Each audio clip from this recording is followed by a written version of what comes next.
Welcome back नाज़रीन। Bulletin की बाकायदा शुरुआत कंदासीन ख़बर से हुकूमत तरफा अज पेट्रोल और डीज़ल के अघन में 32 रुपया फी लीटर वाध करण जो इम्कान है। अज रात का तेल अघन में 12.8 सैकड़ों वाध कई वी जैं नवा अघ फेबरवरी के ईंदड़ 15 ॾींहंनि ताईं लागू हूंदा। रुपए की भेट में डॉलर के अघ ऐं तेल अघन ते लगायल टैक्सन के ॾिसंदे पेट्रोल जो अघ 32 रुपया, हाई स्पीड डीज़ल जो अघ 32 रुपया 84 पैसा फी लीटर वधाए सघिजे थो।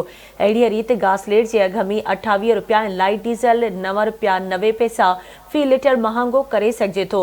इन वक्त पेट्रोल जो अघ 249 रुपया 80 पैसा है ऐं हाई स्पीड डीज़ल 295 रुपया लीटर, गासलेट 189 रुपया 83 पैसा जॾहिं त लाइट डीज़ल 187 रुपया फी लीटर आहे।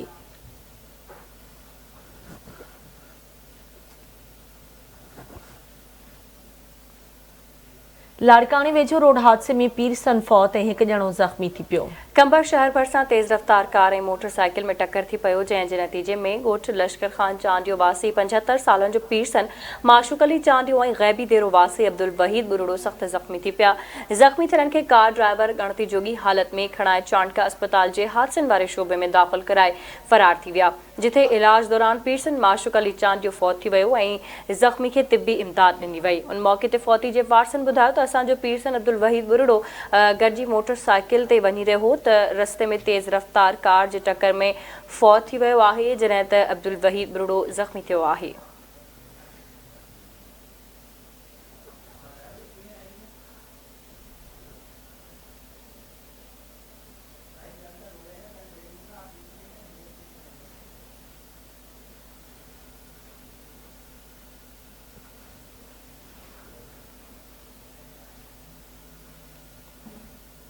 उमरकोट में बलोचाबाद वेझो रोड हादसे में ज़ख़्मी थियल पोरियत जो इलाज न करण ख़िलाफ़ ज़ख़्मी पोरियत के वारसनि पारां एहतजाज करे रोड ब्लॉक किया वियो। ज़ख़्मी पोरियत वीर जी कोली के वारिस औरतुनि ऐं ॿारनि एहतजाजी मुज़ाहिरो करे रोड ब्लॉक कयो।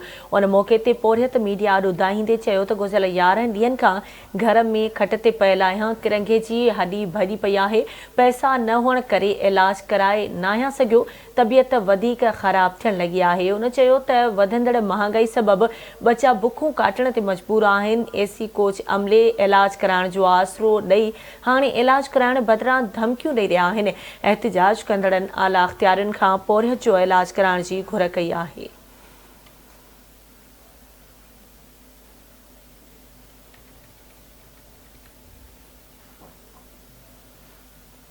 उमरकोट में मासूम नींगरी के मुबैना अपघात वारे वाक़े की आवाज़ न्यूज़ से ख़बर नशर थियण जो ह्यूमन राइट्स सिंध पारां नोटिस वरितो वियो आहे। सिंध ह्यूमन राइट्स कमीशन की हिदायत एसएसपी उमरकोट एजाज अहमद शेख पारां वाक़े बाबति जांच टीम जोड़ी वई।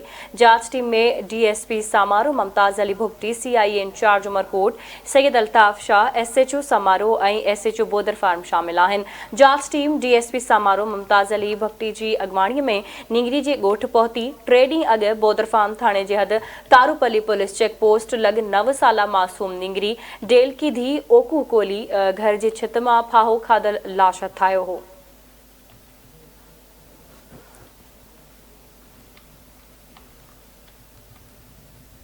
वारे में बरसात मुतासरन पारां वाहो न थियण ख़िलाफ़ एहतजाज कियो वियो।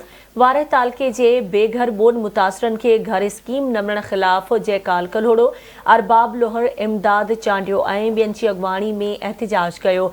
उन मौके ते हुननि मीडिया सां ॻाल्हाईंदे चयो त 6 महीना गुज़री विया आहिनि, आलमी इमदाद हूंदे बि सरकार मुतासरन जे घर जोड़ाइण लाइ को बि मनसूबो नाहे जोड़ियो।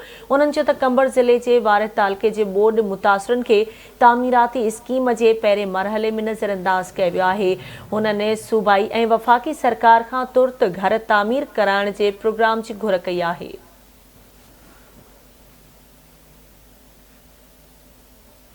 नऊं दंबालो में ॻोठ कंडो अराई जे गवर्नमेंट बॉयज़ प्राइमरी स्कूल में बुनियादी सहूलतूं न हुअण ख़िलाफ़ एहतजाज कयो वियो। ॻोठाणनि रुस्तम कंडाणी, कमालदीन आराई ऐं चनुमल कोहली ऐं ॿियनि शागिर्दनि समेत एहतजाज कयो।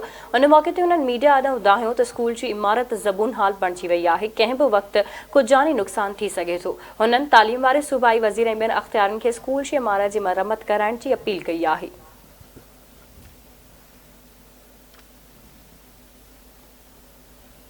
वापडा जी निजकारी खिलाफ वापडा हाइड्रो लेबर यूनियन पारां सिंध जे मुख़्तलिफ़ शहरनि में एहतिजाजी मुज़ाहिरा कया विया। भिटशाह में वापडा जे निजकारी खिलाफ वापडा हाइड्रो लेबर यूनियन भिटशाह जे चेयरमैन अली मोहरम खासकेली ऐं जनरल सेक्रेटरी खादिम रसूल थईम जी अगवाणी में वापडा ऑफिस खां अल्लाहवाला चौक ताईं एहतिजाजी रैली कढी एहतिजाजी मुज़ाहिरो कयो वियो।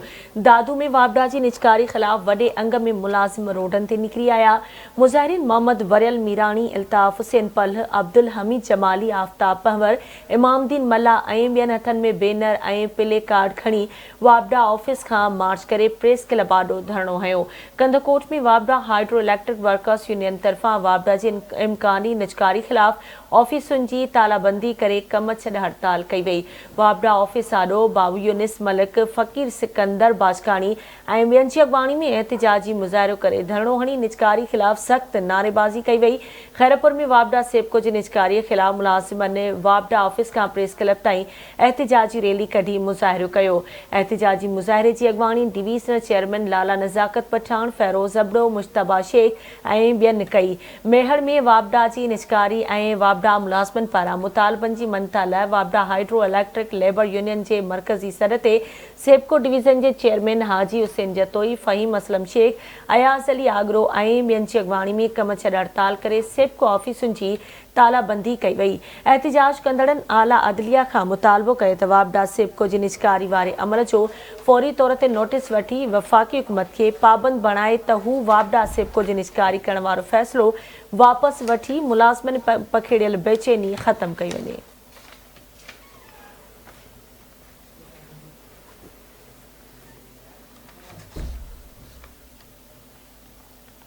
ड्रखण में नबी शाहवगण थाणे जी अद में वधंदड़ बदअमनी खिलाफ ॻोठाणनि एहतिजाजी मुज़ाहिरो करे धरणो हयो। नबी शाहवगण थाणे जी हद में राइस मिल मां ट्रांसफार्मर चोरी थियण खिलाफ गोपांग बरादरी जे माण्हुनि एहतिजाजी मुज़ाहिरो करे धरणो हुयो। राइस मिल मालिक मोहम्मद गोपांग जी अॻवाणी में मुज़ाहिरीन रतोदेरो जे मबाद इंडस हाईवे रोड ते टायरनि खे बाहि ॾेई रंडकू रखी रोड ब्लॉक कयो। उन मौक़े ते मुज़ाहिरीन मोहम्मद गोपांग, समंदर खान गोपांग, मक़सूद अहमद ऐं ॿियनि मीडिया खे ॿुधायो त राति जो राइस मिल जो ट्रांसफार्मर चोरी करे विया आहिनि। पुलिस खे इतला ॾियण बावजूद पुलिस चोरनि खिलाफ का बि कार्रवाई नाहे कई।